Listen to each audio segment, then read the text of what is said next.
दुर्लभम त्रयमेवेवत् देवानुग्रह हेतुकम मनुष्यत्वम मुमुक्षयम महापुरुष संश्रया। मनुष्य देह, मुमुक्षा और महापुरुष का आश्रय, ये तीनों अति दुर्लभ हैं। अलग अलग होकर भी जब तीनों एक साथ मिले तब तो परमात्मा का अनुग्रह ही है, तब मोक्ष करीब है। फिर भी आप चूक सकते। भगवान हमारे लिए सुभाषित विशद व्याख्या करने की अनुकंपा करें। सहजानंद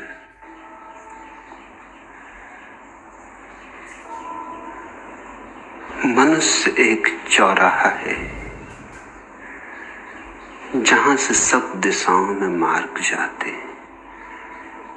यही उसकी विशिष्टता है। अनंत संभावनाएं मनुष्य के लिए अपना द्वार खोले खड़ी। मनुष्य जो भी होना चाहे हो सकता है। पशुओं का भाग्य होता है, मनुष्य का कोई भाग्य नहीं।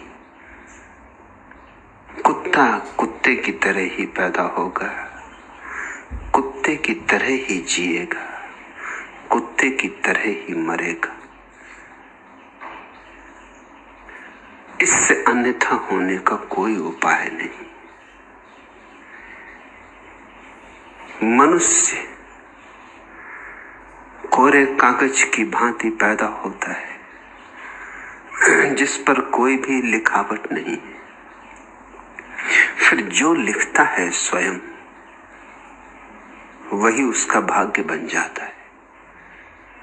मनुष्य अपना भाग्य निर्माता है, अपना सृष्टा है। अगर हाथी, घोड़े, गधे ज्योतिषियों के पास जाएं तो समझ में आता है। मनुष्य जाए तो बात बिल्कुल समझ में नहीं आती। मनुष्य का कोई भाग्य नहीं है जिसे पढ़ा जा सके। मनुष्य तो केवल एक अनंत संभावनाओं, अनंत बीजों की भांति पैदा होता है। फिर जिस बीज को बोएगा, जिस बीज पर श्रम करेगा, वही फूल उसमें खिल जाएंगे।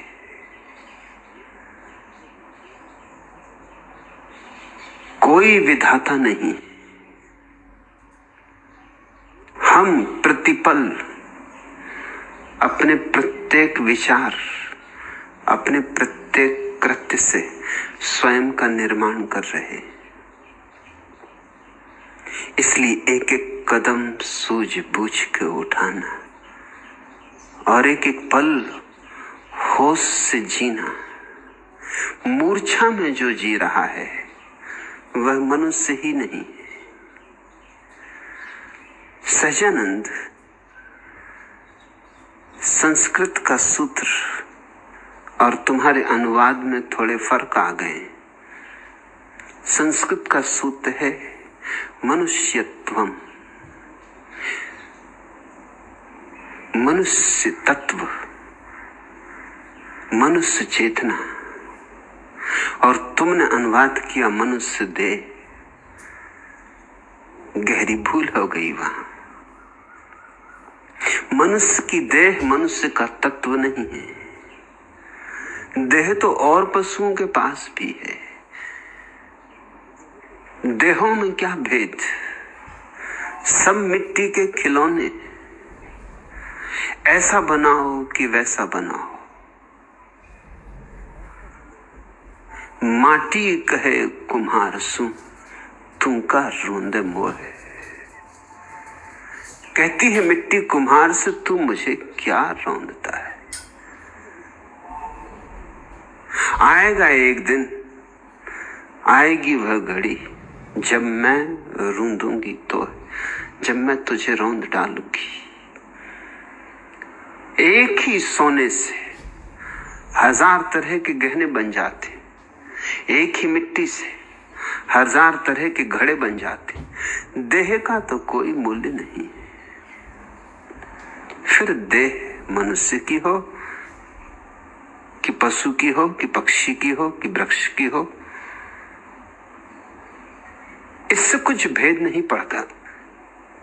मूल सुभाषित मनुष्य तत्व की बात कर रहा है, और मनुष्य तत्व मनुष्य देह से बहुत भिन्न बात है। जो मूर्छित है वह मनुष्य होकर भी मनुष्य नहीं। जो जागा उसने ही मनुष्य होना शुरू किया। मनुष्य होने के लिए 2 जन्म चाहिए, और सब पशुओं का एक ही जन्म होता है। एक बार जन्मे और फिर इसके बाद मौत है।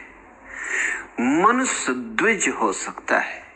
द्विज होना ही ब्राह्मण होना है। द्विज होने का अर्थ है माता पिता से तो पहला जन्म मिलता है, ध्यान से समाधि से दूसरा जन्म मिलता है।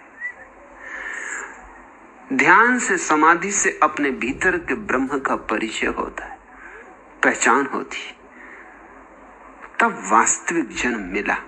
पहला जन्म तो मौत में जाके गिर जाएगा, पहला जन्म तो कब्र में जाके समाप्त हो जाएगा। झूले में और मरघट में कुछ बहुत फासला नहीं, चाहे 70 साल ही क्यों न लग जाएं, झूले से कब्र तक पहुंचते पहुंचते। मगर इस अनंत काल में 70 वर्षों की क्या कीमत, क्या बिसात। हाँ, दूसरा जन्म सच में जन्म है, क्योंकि उससे जीवन की शुरुआत होती है जिसका फिर कोई अंत नहीं। शाश्वत जीवन जब तक न मिले तब तक जानना अभी तुम मनुष्य नहीं हो। इसलिए सहजानंद मैं अनुवाद में मनुष्य देह रखना पसंद न करूंगा, मनुष्य तत्व। सभी मनुष्य मनुष्य नहीं। जिसने अपने भीतर की चैतन्य धारा को पहचाना वही मनुष्य है। मगर हम चाहते हैं कि हम सबको मनुष्य माना जाए, क्योंकि हमारे पास देह मनुष्य जैसी है। निश्चित ही बुद्ध के पास भी ऐसी ही देह थी, और महावीर के पास भी, और कृष्ण के पास भी, और क्राइस्ट के पास भी, और नानक के, कबीर के और पलटू के, सबके पास ऐसी ही देह थी। मगर इस देह पर वे समाप्त नहीं थे। यह देह तो केवल सीढ़ी थी। इस देह से वे वहां पहुंच गए जो देहाती थे। उसे पाकर ही वे ठीक अर्थों में मनुष्य हुए। इसलिए जीसस ने बहुत प्यारी बात कही, बार बार कही है। कहीं जीसस कहते हैं मैं मनुष्य पुत्र हूं, और कहीं कहते हैं मैं ईश्वर पुत्र हूं। दोनों का उन्होंने भरपूर उपयोग किया है, और ईसाईयत 2000 सालों से चिंतना में पड़ी रही है कि क्या माने जीसस को, मनुष्य का बेटा या ईश्वर का बेटा। क्योंकि जीसस दोनों का ही उपयोग करते हैं। निश्चित ही ईसाई पंडितों, पुरोहितों को बड़ी बेचैनी रही कि क्यों जीसस ने कहा कि मैं मनुष्य का बेटा। इतना ही कहा होता कि मैं ईश्वर का बेटा, बात सीधी साफ थी। ये उलझन क्यों खड़ी कर दी? मगर मैं तुमसे कहता हूं इसमें उलझन जरा भी नहीं। मनुष्य होना और भगवान होना एक ही सिक्के के 2 पहलू। जो मनुष्य हो गया उसने जान ही लिया कि वह भगवान है। भगवत्ता की पहचान ही मनुष्यता है। भगवत्ता की पहचान का ही नाम मनुष्य तत्व है। सूत्र तो प्यारा है, दुर्लभम त्रयमेवैवत देवानुग्रह हेतुकम। 3 चीजें दुर्लभ हैं, अति दुर्लभ। मनुष्य होना, फिर मुमुक्षा का होना, फिर महापुरुष का सत्संग, जहां उपनिषद घटे, जहां एक ज्योति दूसरी ज्योति में समाए, मिले जुले, तीन चीजों को सर्वाधिक दुर्लभ बताया। मनुष्य होना, क्योंकि मनुष्य की तरह जन्मने में तो कोई बड़ी कठिनाई नहीं। जैसे और कीड़े मकोड़े पैदा होते हैं, ऐसे ही मनुष्य भी पैदा होता है। लेकिन और कोई भी प्राणी आत्म साक्षात्कार नहीं कर सकता, मनुष्य कर सकता है। यह यथार्थ तो नहीं है, लेकिन यथार्थ हो सकता है। बीज है, इसलिए वृक्ष भी हो सकता है। इस संभावनाओं को देखकर पहली अति दुर्लभ बात है इस जगत में मनुष्य की भांति पैदा होना। लेकिन बीज भी पड़े रहें और खेत भी घर के पीछे हो और कुएं में जल भरा रहे और सूरज धूप बरसाता रहे और तुम बीज ही ना बो, वसंत भी आए, कोयल भी कूके, मगर तुम्हारे बीज तो बीज ही रहेंगे। सूफी कहानी है।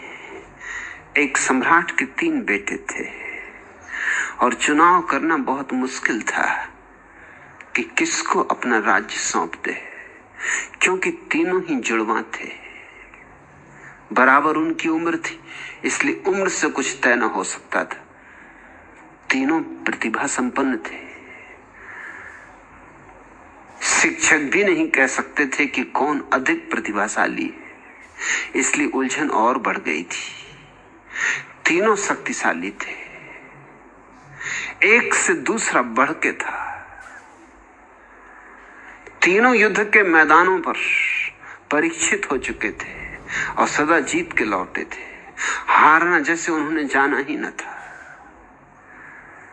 सम्राट किसे अपना उत्तराधिकारी चुने? उसने एक सूफी फकीर से पूछा। उस फकीर ने अपने झोपड़े में से लाके फूलों के बीजों से भरी हुई एक बोरी दे दी और कहा, ये ले जा, तीनों को बीज बांट दे और तू तीर्थ यात्रा को चला जा और कहना कि जब मैं लौटूं तो बीज मुझे सुरक्षित वापस चाहिए और जो इसमें सर्वाधिक सफल होगा वही मेरे राज्य का उत्तराधिकारी भी होगा। सम्राट ने वो बीज तीनों को बांट दिए और तीर्थ यात्रा को चला गया। पहले बेटे ने सोचा, बीजों को सुरक्षित रखना एक ही उपाय कि इन्हें लोहे की तिजोरी में बंद कर दूं, कोई चूहा न पहुंच जाए, कोई कीड़े न लग जाएं, कोई चुरा न ले। तो उसने उस लोहे की तिजोरी में बीज बंद कर दिए, मजबूत ताले जड़ दिए, चाबियां बहुत संभाल के रखी। रात भी सोता था तो चाबियां अपने हाथ में ही रखता था, अपने तकिए के नीचे दबा रखता था। कहीं जाता था तो चाबियां साथ ले जाता था, क्योंकि सारी जिंदगी, सारा भविष्य उन बीजों के बचने पर था। दूसरे बेटे ने सोचा कि मैं भी तिजोरी में बंद कर सकता हूं, लेकिन कहीं तिजोरी में हवा न लगी, धूप न लगी और बीज सड़ गए। और पिता ने कहा था, जैसे दे रहा हूं वैसे ही वापस करना, कहीं बीज सड़ गए तो मैं मारा गया। इसलिए अच्छा हो कि मैं बीज बेच दूं बाजार में, पैसे सुरक्षित रहेंगे। जब पिता आएंगे फिर बीज खरीद लाऊंगा। बीजों में क्या फर्क है? जैसे ये बीज वैसे वो बीज। कोई बीजों पर हस्ताक्षर तो है नहीं पिता के, पहचान भी क्या कर सकेगा। सो उसने बीज बेच दिए, पैसे ज्यादा सुरक्षित रह सकते थे और जब पिता आएगा तो बीज खरीद लेगा। तीसरे ने जाके बीज अपने महल के पीछे बो दिए बगीचे में। उसने सोचा, बीज का तो अर्थ ही होता है संभावना। बीज को बचाना अर्थात संभावनाओं को बचाना, और संभावना बचती है एक ही तरह से कि वास्तविक हो जाए। सुन, बीज बो दिए। जब पिता वापस लौटा तीर्थ यात्रा से तो पहले बेटे ने अपनी तिजोरी खोली, लेकिन बीज सड़ गए थे। जिन बीजों से बड़े सुगंधित फूल पैदा हो सकते थे, उस तिजोरी से केवल दुर्गंध उठी। बाप ने कहा, ये मैंने तुझे बीज दिए न थे, ये मेरे बीज नहीं। जो मैं तुझे दे गया था उनमें दुर्गंध नहीं थी, उनमें सुगंध की संभावना थी। तूने संभावनाओं को विकृत कर दिया, तूने सड़ा डाले बीज, तू हार गया। दूसरे बेटे से पूछा, दूसरे बेटे ने कहा, जरा रुकिए, मैं बाजार से खरीद लाऊं, क्योंकि मैंने बेच दिए। इसीलिए कि तिजोरी में रखने का ये परिणाम होने वाला है जो मेरे बड़े एक भाई का हुआ। मैं जाता हूं। पिता ने कहा, लेकिन वे बीज वही नहीं होंगे जो मैंने तुझे दिए थे। वे वही नहीं हो सकते, क्योंकि उन बीजों पर एक फकीर का आशीर्वाद था। उन बीजों को एक फकीर ने छुआ था, एक बुद्ध पुरुष के हाथ उन बीजों पर लगे थे। वे बीज वही नहीं हो सकते। अब तू उन बीजों को कहां से पाएगा? पागल, हीरे बेच दिए, अब तू कंकड़ पत्थर लाएगा। रहने दे, मत जा, मत मेहनत कर, तू हार गया। तीसरे बेटे से पूछा, उसने कहा, आए मेरे महल के पीछे। क्योंकि बीज का तो अर्थ ही होता है जो बढ़े। जो बढ़े नहीं वह क्या बीज, जो फूटे अंकुरित हो वही बीज। तो मैंने उन्हें और तरह नहीं संभाला, बो दिया है। आए, दूर दूर तक फूलों से ही भर गई है बगिया। इतने फूल आए हैं कि पक्षियों को अपने घोंसले बनाने के लिए जगह भी नहीं मिल रही। ऐसे लदे फदे हैं फूल, मेला भरा है। और राज्य की मुझे चिंता नहीं है, मैं तो मस्त हो गया हूं माली होकर। मेरे लिए तो आपने काम दे दिया, अब मैं यही करूंगा तो भी मेरा जीवन धन्य है। बीजों को फूल बनाता रहूंगा, और इससे बड़ी क्या बात हो सकती। पिता ने जाकर देखा, दूर दूर तक, जहां तक आंखें जाती थी, फूल ही फूल थे। सुगंध उड़ रही थी, फूल हवाओं में नाच रहे थे। पिता ने कहा कि तूने ही केवल मेरे बीज बचाए। हालांकि एक अर्थ में तो तूने बीज बिल्कुल गंवा दिए, कहां है बीज? लेकिन एक अर्थ में तूने बचा ही नहीं लिए, तूने बहुत बढ़ा दिए, अनंत गुना कर दिए। अब इन पौधों पर फूल आ गए हैं, जल्दी ही इन पर बीज आएंगे, एक एक बीज से करोड़ करोड़ बीज हो जाएंगे। तूने ही बचाया, यही बचाने का ढंग है। मनुष्य एक बीज है, और जो इस बीज को फूलों तक पहुंचा देता है वही हकदार है कहने का कि मैं मनुष्य हूं। तिजोरी में बंद करने की यह चीज नहीं। तीसरा बेटा मालिक हो गया साम्राज्य का। मनुष्य होना दुर्लभ है, क्योंकि संभावना भी दुर्लभ है। और फिर मुमुक्षा, मुमुक्षा बड़ा प्यारा शब्द है, बहुत विचारणी, मनन करने योग्य। 3 शब्दों पर ध्यान रखो। एक है कुतूहल, मिलते जुलते हैं इसलिए उनको समझ लेना जरूरी है। दूसरा है जिज्ञासा, और तीसरा है मुमुक्षा। कुतूहल बचकाना होता है, यूं ही पूछ लिया, जैसे खुजलाहट आई, जरा सा खुजा लिया और बात भूल गई। छोटे बच्चे यही करते हैं, कोई भी चीज देखते पूछ लेते, ऐसा क्यों, वैसा क्यों।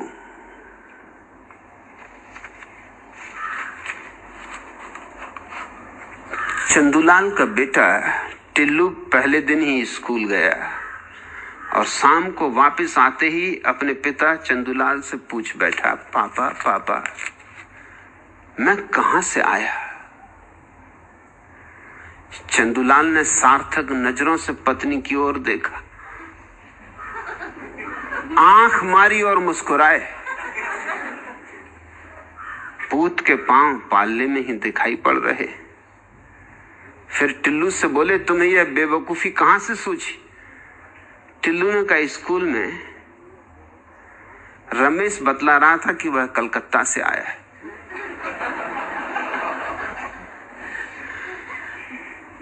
बेचारा बच्चा कोई ऐसी गहरी जिज्ञासा नहीं कर रहा जैसा चंदूलाल समझ गए। किसी ने कहा कलकत्ते से आया, तो उसने पूछा कि मैं कहां से आया हूं। कुतूहल जगा। कुतूहल में कोई जड़ें नहीं होती, कोई गहराई नहीं होती। कुतूहल ऊपरी होता है। जवाब मिल जाए तो ठीक है, ना मिले तो ठीक है। कोई कुतूहल पर दांव नहीं लगा होता, इसलिए छोटे बच्चे कुछ भी पूछते चले जाते। तुम न जवाब दो तो वो कुछ ठहरते नहीं तुम्हारे जवाब देने के लिए, दूसरा प्रश्न खड़ा कर देते। लेकिन जिज्ञासा गहरी जाती। जिज्ञासा का अर्थ होता है एक सातत्य। जैसे बूंद बूंद भी गिरती रहे तो गागर भर जाए, गागर ही क्यों सागर भर जाए। जिज्ञासा में एक सातत्य। कुतूहल केवल बूंद है, लेकिन जिज्ञासा बूंद का सतत गिरते रहना है। रस्सी आवत जात है, सिल पर पड़त निशान। और रस्सी भी कुएं के पत्थर पर निशान बना देती, आती रहती जाती रहती।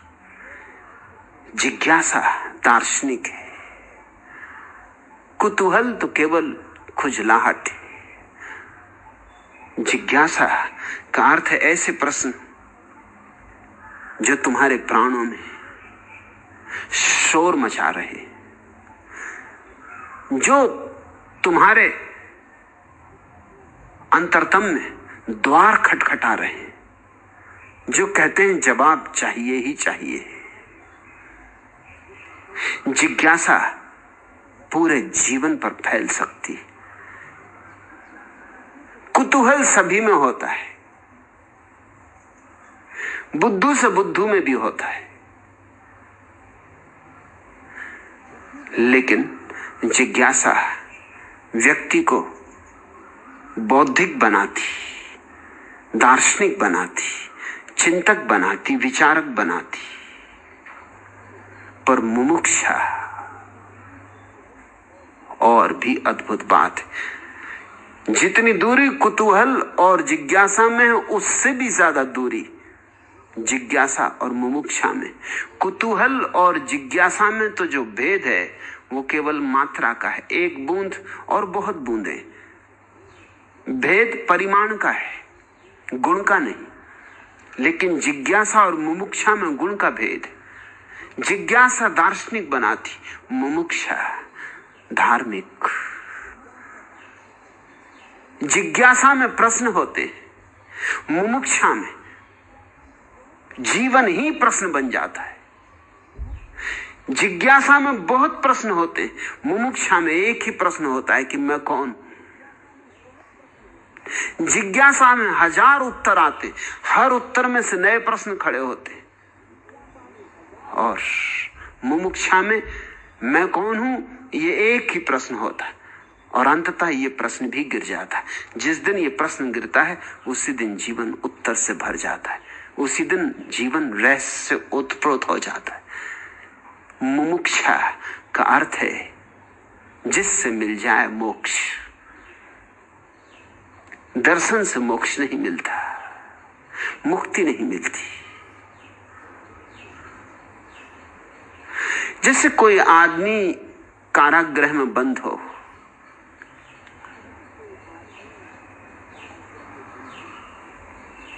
कुतूहल ऐसा होगा कि कभी पूछे कि क्यों दरवाजे पर हमेशा संतरी खड़ा रहता है, इसके हाथ में बंदूक क्यों है। बंदूक क्या करती है? पूछ लेगा, मिला उत्तर तो ठीक है, तो भी कुछ फर्क नहीं पड़ता, नहीं मिला उत्तर तो भी ठीक है, तो भी कुछ फर्क नहीं पड़ता, उसकी कुछ नींद इससे खराब नहीं होगी। लेकिन जिज्ञासा में नींद टूट जाएगी, खराब होने लगेगी नींद, रात दिन प्रश्न पीछा करेगा, ये दीवालें क्यों हैं, ये मेरे हाथ पे जंजीरें क्यों हैं, ये मेरे पैरों में बेड़ियां क्यों हैं, ये संतरी क्यों खड़ा है, मैंने क्या किया है। लेकिन कारागृह में बंद आदमी कैसे जान सकेगा कि मैं क्यों यहां बंद हूं?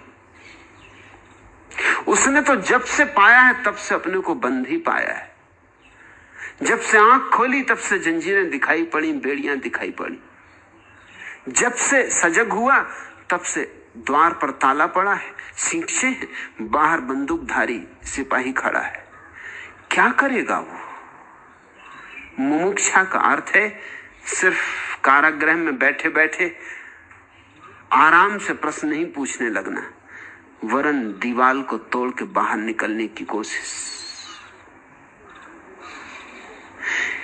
दीवाल को तोड़ना, सींचों को काटना, जंजीरों को गलाना, इसकी चेष्टा मुमुक्षा है, ताकि एक दिन मोक्ष मिल सके, मुक्ति मिल सके। एक दिन जब बाहर खड़ा होगा कारागृह के, तभी जानेगा भेद बंधन का और मुक्ति का। मुमुक्षा सूत्र कहता है दूसरी अद्भुत घटना है। पहले तो मनुष्य होना दुर्लभ, 100 में कोई एक आध मनुष्य होता है, 100 मनुष्यों में कोई एक आध मनुष्य होता है, 99 तो बस दिखाई पड़ते। यूं ही समझो जैसे खेत में खड़े हुए झूठे आदमी। देखा ना खेत में खड़ा हुआ बिजूका, एक डंडे पे हंडी लगा देते, दूसरा डंडा हाथ की तरह बना देते, कुर्ता पहना देते, हंडी पे चाहो तो दाढ़ी मूछ भी लगा दे सकते हो, गांधी टोपी भी पहना दे सकते हो। पशु पक्षियों को डराने के काम आएगा बिजूका, बस इससे ज्यादा किसी मतलब का नहीं है। खलील जिब्रान की एक कहानी है कि मैंने एक बिजूके से पूछा, सुबह सुबह घूमने निकला था, कोई और था नहीं, बहुत दिन से मन में जिज्ञासा उठती थी कि ये बिजूका यहां खड़ा खड़ा थक जाता होगा, दिन भी खड़ा, रात भी खड़ा, वर्षा हो कि सर्दी हो कि धूप हो, खड़ा ही खड़ा, बेचैन होता होगा, ऊब जाता होगा। तो जयराम जी करके पूछ लिया कि बिजूके भाई, यहां खड़े खड़े थक जाते होगे, वर्षा नहीं देखते, धूप नहीं देखते, सर्दी नहीं, गर्मी नहीं, मौसम आए कि जाए, मगर तुम सतत अपनी तपश्चर्या में लीन यहीं खड़े। बहुत तपस्वी देखे, बहुत महात्मा, लेकिन तुम बेजोड़। ये जिज्ञासा मेरे मन में बार बार उठती है, ऊबते नहीं, बेचैन नहीं होते, कुछ और करने की नहीं सोचते, इंच भर हिलते नहीं, बिल्कुल खड़े श्री बाबा, वहीं खड़े, पैर जमा के खड़े। बिजूके के ओंठों पर मुस्कुराहट आई, हंसा, खिलखिलाया और बोला कि नहीं, ऊब नहीं आती। पशु पक्षियों को डराने में इतना मजा आता कि ऊबने की फुर्सत किसे? अरे चैन कहां, कामधाम इतना है, व्यस्तता इतनी। दुनिया में बहुत से तो बिजूके, उनका कुल मजा इतना है कि दूसरे को कैसे डराएं, कैसे धमकाएं। कोई राजनेता बन के धमका रहा है, कोई धन इकट्ठा करके धमका रहा है, सब तरह की दादागिरियां, मगर हैं सब बिजूके। कैसी कैसी चीजों से धमका रहे हैं, मौका भर मिल जाए धमकाने का। कल मैंने अखबार में खबर पढ़ी कि मोरारजी देसाई को लाल रंग से चिढ़ जरूर होगी। सन्यासियों का रंग है। मेरे सन्यासियों को देख के उनकी एकदम आग लग जाती, और मैं भेजता रहता हूं अपने सन्यासी कि कहीं भी हो जाके शोरगुल मचा दिया करे। दर्शन तो उनको दे ही दिए, मगर ये चिढ़ उनकी ऐसी बढ़ गई कि कल अखबार में खबर थी कि जब वो प्रधानमंत्री थे तो रेडियो स्टेशन दिल्ली ने उनका एक व्याख्यान प्रसारित करने के लिए अपने एक आदमी को टेप रिकॉर्डर लेके एक सफदरगंज, जहां उनका निवास था, भेजा प्रधानमंत्री के निवास पर। उस बेचारे को क्या पता है, वो लाल बांसकट पहन के, जवार बंडी लाल पहन के पहुंच गया। बस मोरारजी ने देखा कि जैसे बैलों को कोई लाल झंडी बता दे कि बस वो एकदम फनफनाने लगते, उनके नासापुट फैल जाते, एकदम बना जाते, वैसे मोरारजी भन्ना गए। और कहा कि लाल बंडी क्यों पहनी, शायद शक हुआ हो कि मेरा आदमी।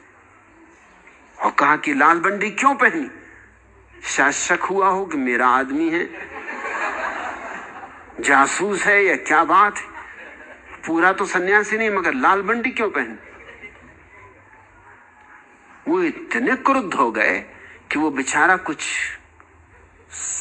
कहे इसका मौका ही नहीं मिला।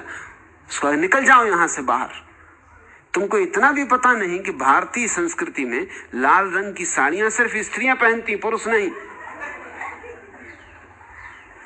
सुनते हो, शंकराचार्य स्त्री थे। ये जो सुभाषित पूछा है सहजानंद ने, ये शंकराचार्य की विवेक चूड़ामणि से।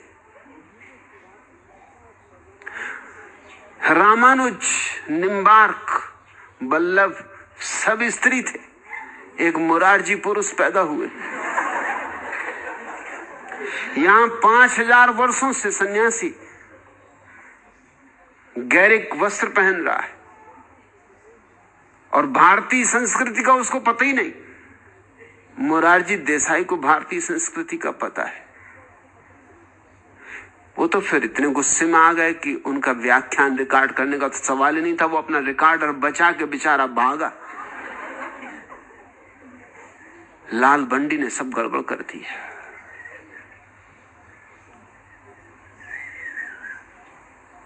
दूसरों को डराने का कैसा मजा है। ये सब बिजुके हैं, इनका मजा ही यही है। बड़ा मकान बना लिया, पड़ोसियों को डरा दिया, झंडा ऊंचा रहे हमारा। ये सब बिजुके हैं जो इस तरह की बातें करते। अरे तुम्हारे झंडे में ऐसा क्या है जो ऊंचा रहे, काहे को ऊंचा रहे।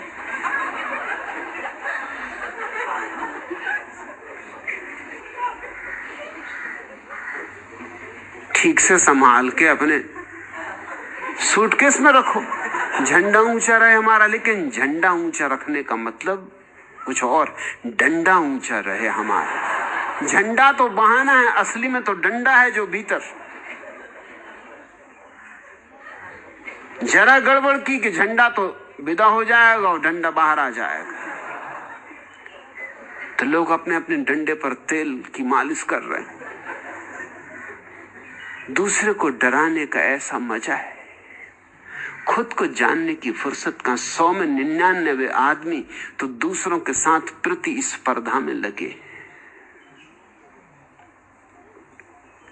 और कैसी कैसी मूर्खतापूर्ण प्रतिस्पर्धा में लगे, होश ही नहीं। मुल्ला नसरुद्दीन मुझे एक दिन रास्ते पर मिले। मैंने कहा, मियां तुम्हारे एक भाई हुआ करते थे, कल्लन मियां, जुड़वा थे। बहुत दिन से दिखाई नहीं पड़े वो। मुल्ला नसरुद्दीन ने कहा, अरे ले लिया बदला, ले लिया बदला, एक ही बार में जिंदगी भर का बदला ले लिया। वो दुष्ट कल्लन, उसने मुझे बहुत सताया। वो जरा मजबूत काठी का था, यूं तो हम जुड़वा थे, मगर वो जरा मजबूत काठी का था। कुस्तम कुश्ती में चारों खाने मुझे चित्त कर देता था, इसलिए झगड़े में तो कोई सार ही नहीं था, झगड़ने से कोई फायदा ही नहीं था। मेरा सूट पहने, मेरा कोट पहने, मेरी टाई लगाए, मेरी छाती जली जाए, मगर कुछ करूं क्या। यहां तक शैतानी की उसने कि स्कूल में प्रथम पुरस्कार मुझको मिला और उसने उठ के ले लिया। फिर भी मुझे अपने पे संयम रखना पड़ा, क्योंकि नहीं तो घर जाकर वो ऐसे पटकने देगा।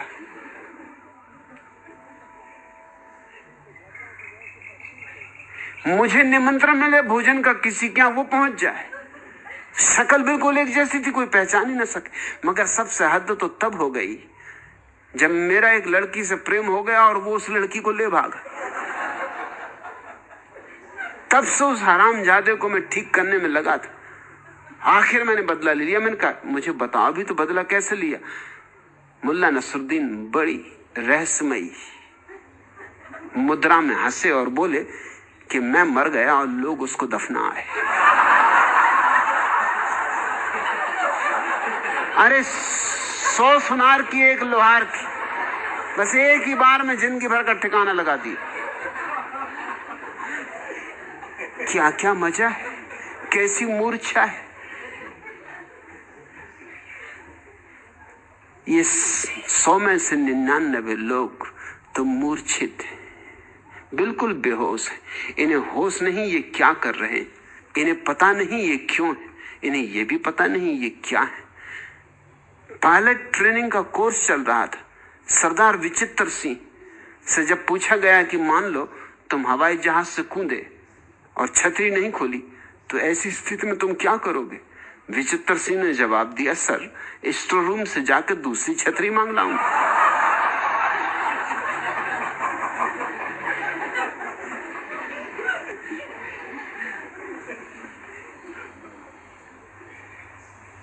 ओ मेरे साथी रे, तेरे बिना भी क्या जीना। सरदार विचित्र सिंह ने इस प्रसिद्ध फिल्मी गीत से प्रभावित होकर अपनी प्रेमिका के वियोग में अपने घर के जीने की एक एक ईंट उकड़वा के फेंकवा दी। ओ मेरे साथी रे, तेरे बिना भी क्या जीना, जीना ही तोड़वा दिया, ईंट ईंट उखड़वा दी।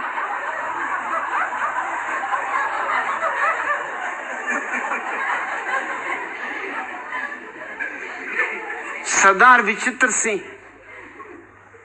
एक फिल्म बना रहे थे, बड़ी दुस्साहस से भरी फिल्म थी। उसकी शूटिंग चल रही थी। हीरो के डबल को ऊंची खिड़की से नीचे छलांग लगानी थी। काफी कहने पर भी वो तैयार ना हुआ। अंततः सरदार विचित्र सिंह जो निर्देशन कर रहे थे स्वयं आगे आए और कूद कर दिखाने के लिए बढ़े। उन्होंने खिड़की से कूद कर दिखाया और सड़क पर पसरे पसरे ही कहा, आप समझ गए ना कैसे कूदना। अब खिड़की पर आओ और मेरी तरह छलांग मारो, मगर उससे पहले जरा किसी डॉक्टर को फोन कर दो, मेरी कई हड्डियां टूट गई। होश किसको है। ये 100 आदमियों में 99 तो बेहोश जी रहे हैं। इनको ये भी पता नहीं कि ये आदमी है।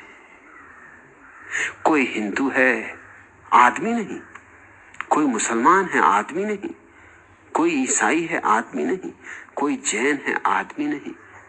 कोई निग्रो है, कोई सफेद चमड़ी वाला है, कोई जर्मन है, कोई जापानी है, कोई हिंदुस्तानी, कोई पाकिस्तानी। आदमी तो खोजे से न मिले। तुम किसी से पूछो कि तुम कौन हो तो शायद वो कहे कि मैं आदमी हूं, शायद ही कहे मैं आदमी। कहेगा मद्रासी हूं, पंजाबी हूं, बंगाली हूं, बिहारी हूं, गुजराती हूं, मारवाड़ी हूं, मगर अम्मा आदमी इस तरह की चीज कहीं पाई ही कहां जाती। 100 में एकाध कोई आदमी होता है, और 100 आदमियों में से किसी एकाध को मुमुक्षा जगती। किसी को होश आता है कि ये जीवन एक बीज है और इस बीज को इसकी अंतिम नियति तक पहुंचाना है, अन्यथा व्यर्थ न चला जाए अवसर। 100 में से शायद एक तो आदमी, और 100 आदमियों में शायद एक अपने जीवन को इस अंतिम खोज में संलग्न करता है, मुमुक्षा से भरता है। मुमुक्षा महंगा सौदा है। मुमुक्षु को ही मैं सन्यासी कहता हूं, वो मेरा नाम है, उससे कुछ फर्क नहीं पड़ता। मुमुक्षु कहो कि सन्यासी कहो, जिसने अपने जीवन को इस अंतिम खोज में संलग्न कर दिया है कि जब तक न जान लूंगा कि मैं कौन हूं, तब तक चैन से न रहूंगा। तब तक क्या चैन से रहना, तब तक एक एक पल जो हाथ से जा रहा है वो कभी लौट कर ना आएगा। वो लौटने वाला नहीं है, वो गया सो गया, वो व्यर्थ ना चला जाए। एक एक पल को निचोड़ लूं, आत्मज्ञान में ढाल लूं, ऐसी मुमुक्षा। सूत्र ठीक कहता है कि 3 चीजें अद्भुत हैं, मनुष्यत्व, फिर मुमुक्षा, संन्यास, और फिर महापुरुष संश्रया, फिर किसी सद्गुरु के चरणों में बैठना, फिर किसी सत्संग में भागीदार होना, फिर किसी बुद्ध पुरुष से जुड़ जाना, फिर किसी जले हुए दिए के पास सरकते आना उस समय तक जब तक कि अपना भी बुझा हुआ दिया जल न जाए।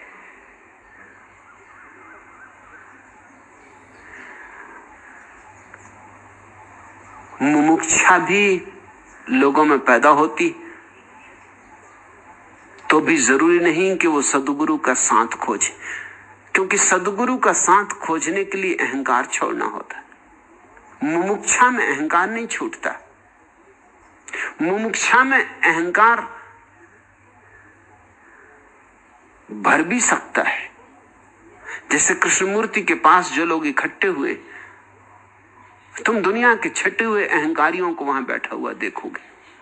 और कारण, क्योंकि कृष्णमूर्ति कहते हैं न समर्पण करना है, न दीक्षा लेनी है, न किसी को गुरु मानना है,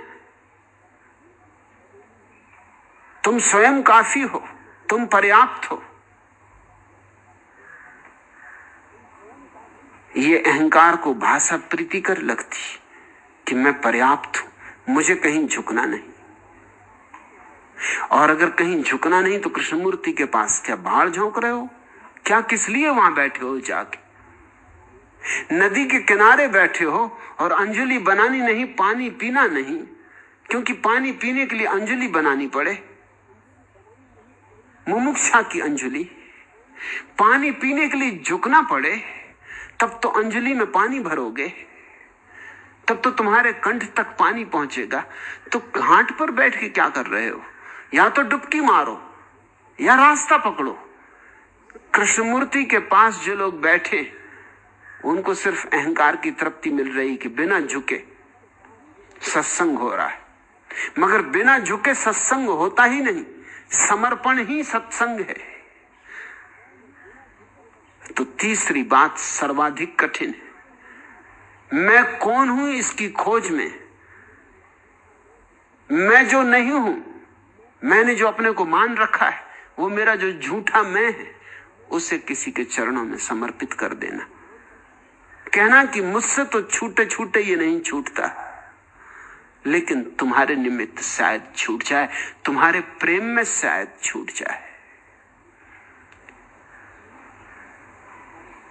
महापुरुष का संशय,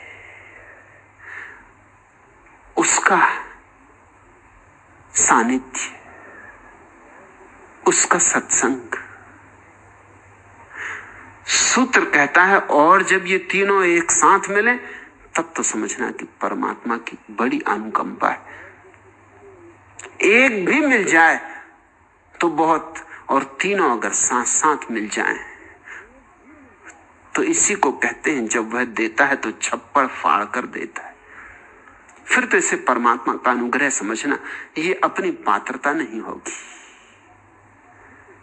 ये अपना अर्जन नहीं हो सकता, यह तो उसका प्रसाद है, उसकी भेंट है। तब मोक्ष करीब है, आ ही गया, द्वार पर ही खड़े हो, मगर फिर भी ख्याल रहे कि फिर भी चूक सकते हो। आदमी द्वार से भी तो वापस लौट जा सकता है। कई बार द्वार करीब आ चुका है तुम्हारे, अनंत अनंत जन्मों में ऐसा हो ही नहीं सकता कि द्वार तुम्हारे करीब ना आया हो। तुम में से बहुत बुद्ध के करीब पहुंचे होंगे, तुम में से बहुतों ने महावीर का सानिध्य पाते पाते छोड़ दिया होगा, तुम में से बहुतों के कानों में कृष्ण के वचन पढ़ते पढ़ते चूक गए होंगे, तुम में से बहुतों का हाथ जीसस ने पकड़ना चाहा होगा लेकिन तुमने छुड़ा लिया होगा, तुम में से बहुतों के प्राणों में मोहम्मद की आवाज गूंजते गूंजते रह गई होगी। इस अनंत काल में, इस अनंत यात्रा में अनंत अनंत बुद्ध हुए। ऐसा कैसे हो सकता है कि तुम किसी बुद्ध के पास न पहुंचे हो, कि तुमने नानक और उनके शागिर्द मस्ताना के गीत न सुने, कि तुमने कबीर की उलट बांसियां न सुनी हो, कि पलटू ने तुम्हें झकझोरा ना हो, कि तुमने रैदास की आंखों में न झांका हो, मगर द्वार आया और चूक गया। बुद्ध कहते थे कि यूं समझो कि एक महल है जिसमें 1000 दरवाजे, और एक अंधा आदमी महल में अंदर भटक गया। 999 दरवाजे बंद हैं, एक दरवाजा खुला है। वो अंधा आदमी टटोलता है टटोलता है टटोलता है, लेकिन बंद दरवाजे, बंद दरवाजे, बंद पर बंद दरवाजे, 999 दरवाजे बंद हैं, एक दरवाजा खुला है। और जब वो खुले दरवाजे के करीब आता है तो कभी सोचता है कि ये भी होगा बंद, इतने तो देख चुका, और बिना टटोले निकल जाता है। और तुम उसको नाराज मत होना उस पर, क्या कसूर बेचारे का, इतने दरवाजे टटोले, थक गया टटोलते टटोलते, सब बंद, तो ये भी बंद ही होगा, ऐसा सोच के आगे बढ़ जाता है। चूक गया, फिर 999 दरवाजों पर भटकेगा, तब ये दरवाजा आएगा। कभी यूं होता है कि खुले दरवाजे के करीब आता है और एक मक्खी सिर पे बैठ जाती है, उसको उड़ाने में दरवाजा चूक जाता, आगे बढ़ जाता, पैर आगे निकल जाते। छोटी छोटी बातें चुका देती, एक मक्खी सिर पे बैठ जाए, खुला दरवाजा चूक जाता है। या एक छोटा सा तर्क, और तर्कों की कोई कमी, आदमी जितने चाहे उतने तर्क दे सकता है। अंधा आदमी भी अपने अंधेपन के बचाव के लिए तर्क देता है, बहरा आदमी अपने बहरेपन के बचाव के लिए तर्क देता है, क्योंकि तर्कों से सांत्वना मिलती है। सत्य वेदांत ने प्रश्न पूछा था ना कि डोंगरे महाराज कहते हैं कि गरीबी पाप नहीं, लेकिन गरीब का सम्मान करना चाहिए। अगर गरीबी पाप नहीं है तो गरीब का सम्मान क्यों करना चाहिए? गरीबी के कारण, मनुष्यता के कारण सम्मान करो, लेकिन मनुष्यता में क्या भेद है फिर गरीब और अमीर का, फिर काले और गोरे का? मनुष्य का आदर करो, लेकिन गरीबी पाप नहीं है, फिर भी गरीब का सम्मान करना चाहिए। गरीब शब्द का विशेषण क्यों जोड़ते हो? ये जो डोंगरे महाराज ने कहा कि गरीब का सम्मान करना चाहिए, यही तो महात्मा गांधी कह रहे थे कि दरिद्र नहीं है वह, दरिद्र नारायण, दरिद्र के रूप में भगवान आए। और जब तुम दरिद्र नारायण का सम्मान करोगे तो दरिद्रता को मिटाओगे कैसे? हालांकि दरिद्र को भी अच्छा लगता है कि उसका कोई दरिद्रता के कारण सम्मान करे, सांत्वना मिलती, अच्छा लगता है, प्रीतिकर लगता है, सुस्वादु लगता है। अमीर का अपमान हो, इससे भी मजा आता है कि ठीक, मिलना ही चाहिए इसको अपमान, क्योंकि भीतर ईर्ष्या की आग जल रही है। और गरीब का सम्मान हो तो बड़ा सुखद मालूम होता है, जैसे ठंडी हवा आ गई हो, उत्तप्त तुम थे और ठंडी हवा का झोंका बह गया और शीतल कर गया। महात्मा गांधी ने खूब राजनीति चलाई दरिद्र का सम्मान करके, क्योंकि ये देश 98% तो दरिद्रों से भरा हुआ है। इन्हीं पर राजनीति चलनी, इनको दरिद्र नारायण कहो निश्चित, इनका मत तुम्हारे साथ, ये तुम्हें महात्मा कहेंगे। मगर इन गरीबों को ये पता नहीं कि इनके गरीबी के जितना सम्मान किया जाएगा उतनी ही ये गरीबी टिकेगी, बचेगी। ये तर्क खतरनाक है, ये महंगा है। मैं तुमसे कहता हूं सबका सम्मान करो, क्या गरीब और अमीर का भेद करते हो? सम्मान जीवन का करो, मगर दरिद्र का सम्मान करना चाहिए तो उसका तो मतलब हुआ कि दरिद्रता के कारण। और अगर दरिद्रता के कारण सम्मान करना है तब तो निश्चित ही उसको दरिद्र बने रहना चाहिए अगर सम्मान पाना हो। और कोशिश करो कि वो दरिद्र बना रहे ताकि बेचारे को सम्मान मिलता रहे, नहीं तो कौन सम्मान देगा? जिस दिन अमीर हो जाएगा उस दिन कोई सम्मान देने वाला ना मिलेगा। दरिद्र रहेगा तो नारायण, और अमीर हो गया तो चूक गया, भटक गया। गरीबी को आदर दोगे और गरीबी को मिटाना चाहते हो। और मैं तुमसे कहता हूं कि निश्चित ही डोंगरे महाराज का ये वक्तव्य किसी और अर्थ में सही है। उन्होंने कहा कि गरीबी पाप नहीं, इस अर्थ में सही है कि गरीब का जुम्मा गरीब होने में नहीं, जैसा कि कहा जाता रहा कि पिछले जन्मों का पाप भोग रहा है। लेकिन गरीबी पाप तो है, सामाजिक पाप है, व्यक्तिगत पाप नहीं। पूरा समाज जिम्मेवार है। यह कोढ़ जो गरीबी का है, इसकी जिम्मेवारी समाज पर है। और उस समाज में भी सर्वाधिक जिम्मेदारी तुम्हारे साधु महात्माओं की, जिन्होंने गरीब को तर्क दिए गरीब बने रहने के। गरीब को अच्छे लगे, अमीर को भी अच्छे लगे। अमीर को इसलिए अच्छे लगे गरीब गरीब बना रहे तो अमीर अमीर बना रहे, और गरीब को अच्छे लगे कि मेरी गरीबी कोई साधारण बात नहीं, बड़ी आध्यात्मिक बात है। अरे देखो, बुद्ध ने भी महल छोड़ दिया, बुद्धत्व पाने के पहले गरीब हो जाना पड़ा। महावीर ने भी राजपाट छोड़ दिया। ये सम्मान है गरीबी का, ये सत्कार है गरीबी का, ये इस बात की स्वीकृति है कि गरीब होना परम सत्य को पाने के लिए अपरिहार्य है। तो परमात्मा की बड़ी कृपा है जो मुझे गरीब बनाया, भिखमंगा बनाया, दीनहीन बनाया, दुखी बनाया, बीमार बनाया। इस तरह अमीर को भी सुविधा मिल गई कि क्रांति से बचाव हो, और गरीब को सांत्वना मिल गई कि वो गरीबी में भी सुख लेने लगा, अपनी बीमारी में भी समझने लगा कि ये आभूषण है, हीरे जवाहरात जड़े। इस तरह की थोथी बातें और थोथे तर्क आदमी खोजता चला जाता है, एक के बाद एक खोजता चला जाता है, और अच्छे अच्छे प्यारे लगने वाले तर्क खोज लेता है। कहता है विधाता ने लिखा होगा भाग्य में तो होगा ज्ञान। अरे बिना उसके तो पत्ता भी नहीं हिलता, तो कोई कैसे बुद्धत्व को प्राप्त होगा? जब उसकी कृपा होगी तो बुद्धत्व भी मिलेगा। अपनी तरफ से क्या करना है? इसका परिणाम हुआ कि देश काहिल हुआ, सुस्त हुआ।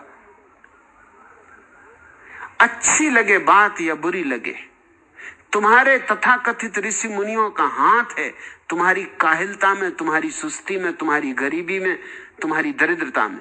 और जब तक हम इस बात से सजग न हो जाएं, तब तक इस देश से गरीबी को मिटाया नहीं जा सकता है। तो अच्छे अच्छे तर्क आदमी खोज सकता है गलत से गलत बातों के लिए, सुंदर से सुंदर छाते बचाव बन सकते हैं। तो पहले तो यही तर्क उठता मन में कि मनुष्य के भांति पैदा हुआ, अब और क्या मनुष्यता पानी, ये तो हम पैदा ही मनुष्य हुए, बस वहीं रुकाव आ गया। या सोच सकता है कि जिज्ञासा ही तो मुमुक्षा है। अच्छे अच्छे प्रश्न पूछना कि ईश्वर है या नहीं, आत्मा है या नहीं, और क्या करना है मुमुक्षा में। शास्त्र पढ़ेंगे, अध्ययन करेंगे, शास्त्रीयता को वर्ण कर लेंगे, और क्या है मुमुक्षा। तो मुमुक्षा रुक गई और फिर अहंकार कहेगा किसी की शरण क्यों जाना, क्यों किसी के चरण गहने, क्यों कहीं समर्पण करना। अरे खुद ही खोजेंगे, स्वयं ही पालेंगे। तो महापुरुष का संश्रय, उसका सानिध्य, उसका सत्संग, इससे वंचित हो गए। द्वार तो तुम्हारे करीब आ जाता है, मगर तुम द्वार से निकल जा सकते हो। और कई बार यूं भी हो सकता है कि तुम द्वार पर चेष्टा भी करो, लेकिन चेष्टा गलत हो। जैसे रामतीर्थ ने कहा है कि एक आदमी एक दरवाजे पर धक्का दे रहा था, खुलता ही ना था, खुलता ही ना था। रामतीर्थ ने देखा तो कहा कि मेरे भाई जरा दरवाजे पे देखो तो कि क्या लिखा है। दरवाजे पे लिखा था पुल, पुस नहीं। वो धक्के मार रहा था, धक्के मारने से दरवाजा नहीं खुल सकता था, खींचने से खुलने वाला था, अपनी तरफ खींचने से खुलने वाला था। थोड़ा पढ़ो भी तो, थोड़ा गौर से देखो भी तो कि दरवाजे पे क्या लिखा है। दरवाजे पे खड़े हो और खुद ही अपने हाथ से चूक रहे हो। तो यूं भी हो जाता है कि कोई मनुष्य होने की चेष्टा में भी संलग्न हो जाए, मुमुक्षा भी करे, सद्गुरु भी मिल जाए दरवाजे पे खड़ा होकर, लेकिन पढ़े ही ना कि दरवाजे पे क्या लिखा है, और उल्टा करता रहे। क्योंकि सुनोगे तो तुम, अर्थ तुम करोगे। मैं कुछ कहूंगा तुम कुछ सुन लोगे, मैं कुछ कहूंगा तुम कुछ अर्थ कर लोगे, तो भी चूक जाओगे। सद्गुरु के पास तो शून्य होकर बैठना पड़ता है, अपनी बुद्धि को विदाई ही दे देनी होती। कठिन काम है, क्योंकि तब ऐसा डर लगता है कि अपनी बुद्धि को विदा कर दिया तो फिर निर्णय कैसे करेंगे। मगर तुम्हारी बुद्धि अगर निर्णय कर सकती होती तो किसी के सानिध्य की जरूरत ही न थी। नहीं निर्णय कर सकती, इस बुद्धि को जाने दो, इसको विदा दे दो, इसको अलविदा कहो। इसको विदा देते ही तुम्हारी आंखें निर्मल हो जाएंगी, तुम्हारा हृदय सरल हो जाएगा, और तब जो कहा जाएगा वही तुम सुनोगे, जो तुम देखोगे वह वही होगा जैसा है। उसे तुम विकृत ना करोगे, उसे तुम अपने ढंग से, अपनी व्याख्या से अपना रंग ना दोगे, उसमें पक्षपात नहीं होगा। कल अरूप मेरे पास हालैंड से एक पत्र लाई। हालैंड की पार्लियामेंट ने मेरे संबंध में खोजबीन करने के लिए कमेटी नियुक्त की, क्योंकि हालैंड में सन्यासियों की संख्या रोज बढ़ती जाती, घबराहट भारी हो गई खड़ी। क्योंकि जब पार्लियामेंट में कमेटी बनानी पड़े तो उसका अर्थ होता है कि मामला सीमा के बाहर हुआ जा रहा है। हालैंड के गांव-गांव में, छोटे से छोटे गांव में भी सन्यासी पहुंच गए, जगह जगह आश्रम और जगह जगह ध्यान केंद्र बन गए। तो उन्होंने कमेटी बनाई है, और कमेटी ने मेरे प्रत्येक आश्रम को हालैंड में सूचना भेजी कि आप इतनी बातों की सूचनाएं हमें दें। और पत्र लिखा है, पत्र में यह लिखा है कि हम बिल्कुल निष्पक्षता से, पक्षपात रहित होकर इस बात की जांच करना चाहते हैं कि आप जो कार्य कर रहे हैं उससे मनुष्य का हित होगा कि अहित होगा।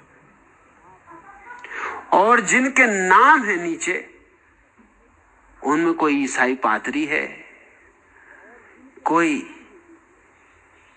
कैथोलिक है, कोई प्रोटेस्टेंट है, सब ईसाई है। तो हालैंड के मेरे सन्यासियों ने ठीक उत्तर दिया है। उन्होंने लिखा कि पहले ये तो आप बताएं कि आप कैसे बिना पक्षपात के हम पर विचार करेंगे, आप खुद ईसाई हैं, और जब आप ईसाई हैं तो आप क्या बिना पक्षपात के निर्णय कर सकते, और आपको क्या हक है हम पर विचार करने का। जब अरूप ने मुझे ये पत्र बताया तो मैंने कहा कि उनको लिखो कि वो भी एक कमेटी बनाएं और सारे चर्चों को भेज दें कि हम पक्षपात रहित होकर ईसाइयत के संबंध में ये खोज करना चाहते हैं कि 2000 साल में तुमसे मनुष्यता को कुछ लाभ हुआ कि नुकसान हुआ, और हम बिल्कुल पक्षपात रहित होकर विचार करेंगे, क्योंकि मेरे सन्यासी निश्चित ही पक्षपात रहित होकर विचार कर सकते, क्योंकि मेरे सन्यासी न ईसाई हैं, न हिंदू हैं, न मुसलमान हैं, न जैन हैं, न बौद्ध हैं, न यहूदी हैं। मेरे सन्यासी तो सिर्फ धार्मिक है, उनका कोई विशेषण नहीं। धर्म रहित उनकी धार्मिकता है, संप्रदाय रहित उनकी निष्ठा है। तो उनको लिखो कि हम निष्पक्ष होकर विचार कर सकेंगे, और तुम्हारा 2000 साल का जो कृत्यों का इतिहास है वो पर्याप्त प्रमाण है कि तुमसे हित हुआ या अहित हुआ। तुम क्या खाक हमारे संबंध में विचार करोगे? तुम हो कौन? तुम्हें यह हक किसने दिया? और पहले अपने भीतर तो जांच पड़ताल करके देख लो कि तुम्हारे 2000 साल सिवाय हिंसा के लहू लुहान कर गए हैं इतिहास के पृष्ठों को। ईसाइयों ने जितना रक्त बहाया है उतना किसी और ने नहीं। मुसलमानों को भी मात दे दी। तो थोड़ा अपने पर तो विचार कर लो। लेकिन उन्होंने लिखते समय ये सोचा भी ना होगा कि हम सब ईसाई हैं और हम पक्षपात रहित होकर कैसे विचार करेंगे। मैंने खबर भिजवाई सन्यासियों को, उनको कहना कि तुम्हारे कोई भी ईसाई संत ने, महात्मा ने बुद्ध पर कुछ कहा है, महावीर पर कुछ कहा है, कृष्ण पर कुछ कहा है, लाओसू पे कुछ कहा है, च्वांग तसू पे कुछ कहा है, बोकुजू पे कुछ कहा है, बहाउद्दीन जलालुद्दीन मंसूर पे कुछ कहा है। सिवाय जीसस के उन्होंने किसी पे कुछ नहीं कहा। मैं शायद अकेला आदमी हूं पृथ्वी पे, पहला आदमी हूं जो जीसस पे बोला है, जो बाइबल पे बोला है, जिसने धम्मपद पर बोला है, जिसने महावीर पर बोला है, जिन सूत्रों पर बोला है, जिसने उपनिषद पर, जिसने कृष्ण पर, जिसने लाओसू पर, जिसने इस पृथ्वी के सारे धर्मों पर एक निष्पक्ष दृष्टि से विचार किया। क्योंकि मेरा कोई पक्ष नहीं, मेरा कोई अपना धर्म नहीं, इसलिए जब मैं महावीर पर बोला हूं तो मैंने महावीर को ही अपने भीतर से बोलने दिया है, जरा बाधा नहीं डाली। और जब बुद्ध पर बोला हूं तो बुद्ध को अपने भीतर से बोलने दिया है। लेकिन पक्षपात ऐसे गहरे बैठ जाते कि जिन्होंने ये पत्र लिखा है उनको ये ख्याल भी ना आया होगा हम अपने नामों के साथ हम लिख रहे हैं कि हम कैथोलिक हैं, हम प्रोटेस्टेंट हैं, हम इस संप्रदाय के मानने वाले, उस संप्रदाय के मानने वाले, और फिर भी तुम सोचते हो कि तुम पक्षपात रहित हो और तुम पक्षपात रहित हो के विचार करोगे। सदगुरु के साथ बैठना हो तो सारे पक्षपात छोड़ देने होते, तभी संभव है कि सत्संग हो, तभी संभव है कि सत्य का आदान प्रदान हो। मोक्ष तो करीब आ जा सकता है, लेकिन तुम अपने पक्षपातों के कारण चूक सकते हो। सहजानंद यह सूत्र सच में अमृत वचन है। दुर्लभम त्रे मई वैवत देवानुग्रह हेतुकम मनुष्यत्वम मुमुक्षयम महापुरुष संश्रया। मनुष्य की चेतना पाना, मुमुक्षा की दृष्टि पाना, महापुरुष का आश्रय, ये तीनों अति दुर्लभ हैं, अलग अलग भी, और जब एक साथ मिले तब तो मानना कि परमात्मा का अनुग्रह है। मोक्ष फिर बिल्कुल करीब है, यूं सामने रहा, लेकिन फिर भी चूक सकते हो क्योंकि मूर्छा भारी है। दूसरा प्रश्न, भगवान आप जरूर मजाक कर रहे थे, यह कैसे हो सकता है कि बच्चे और बूढ़ों से ज्यादा प्रतिभाशाली हो? कन्हैयालाल गोरक्षक। जय हो कन्हैयालाल की। इतना भी समझे तो बहुत समझे, कुछ तो समझे, क्योंकि मजाक समझने के लिए भी थोड़ी बुद्धि तो चाहिए। गोरक्षकों में इतनी भी नहीं होती। गौ माता का दूध पीते पीते हालत बैलों की हो जाती। चलो थोड़ा मजाक और सही। अध्यापक ने शैतानी करते हुए छात्र से कहा, टिल्लू शांति के साथ बैठो। टिल्लू ने कहा, सर शांति तो आज स्कूल आई ही नहीं। और तुम कहते हो बच्चे प्रतिभाशाली नहीं होते? बहुत प्रतिभाशाली होते। अध्यापक ने कहा, टिल्लू जब मैं तुम्हारी उम्र का था तो तुमसे एक क्लास आगे था। टिल्लू ने कहा, सर आपको अच्छा अध्यापक मिला होगा।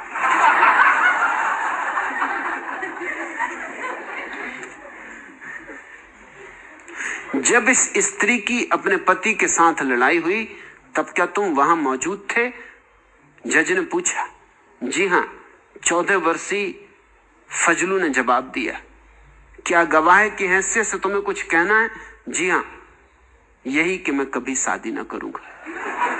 14 वर्ष का बच्चा भी समझ लेता है।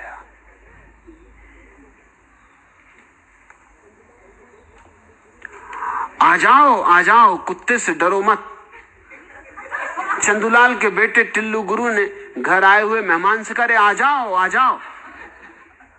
मेहमान ने पूछा, बेटा क्या यह काटता नहीं? टिल्लू गुरु बोले, यही तो देखना चाहता हूं, मैंने इसे आज ही खरीदा है।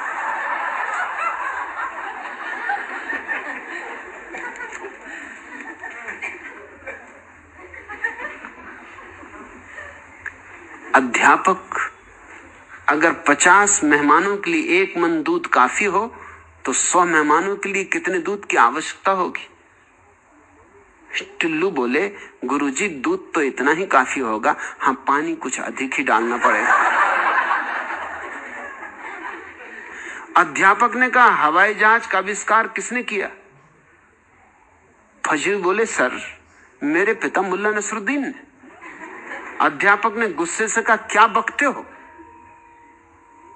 फजलू ने कहा, सर आपने ही तो कहा था कि अपने पिता का नाम रोशन करना चाहिए।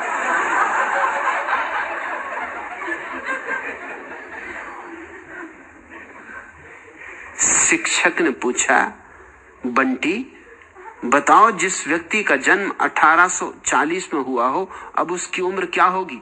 बंटी ने कहा, पहले ये बताइए जी, वह आदमी है या औरत?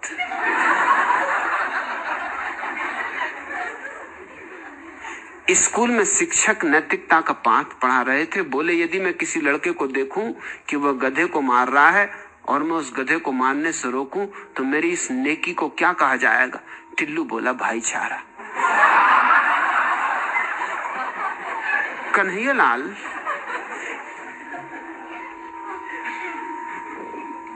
प्रतिभा तो बच्चों में बहुत होती है।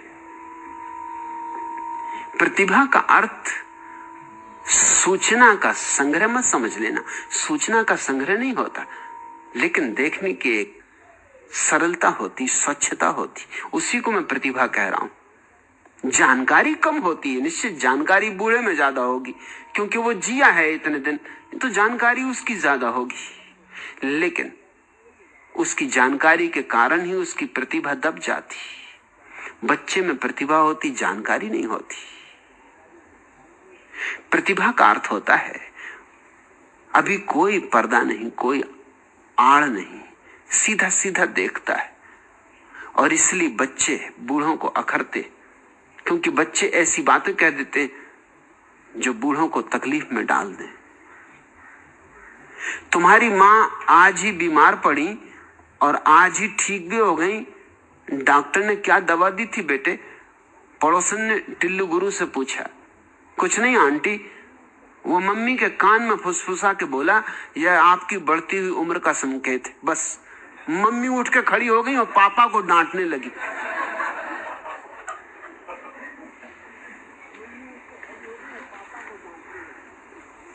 चाची, जब तुम्हारे चाचा लकड़ी की सीढ़ी से फिसल कर गिर पड़े थे टिल्लू, तो उन्होंने क्या कहा? टिल्लू ने कहा, चाची उनकी दी हुई गालियां तो छोड़ ही दो ना। चाची बोली, हाँ बेटा, गालियां तो बिल्कुल छोड़ दो। टिल्लू ने बोला, तो चाची उन्होंने कुछ भी नहीं कहा।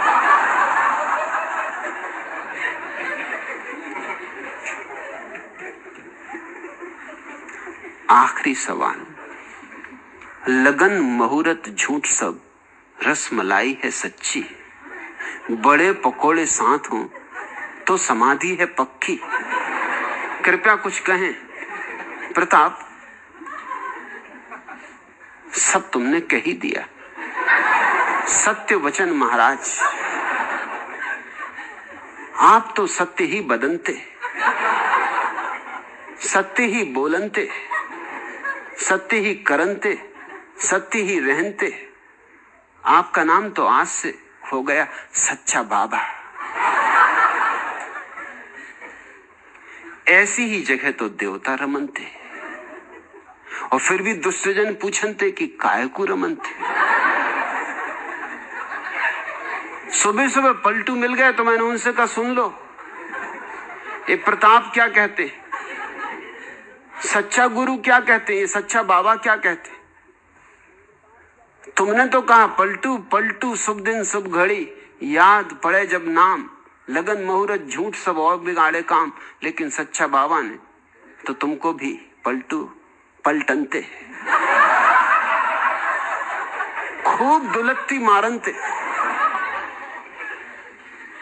उनका भी होश ठिकाने आवनते।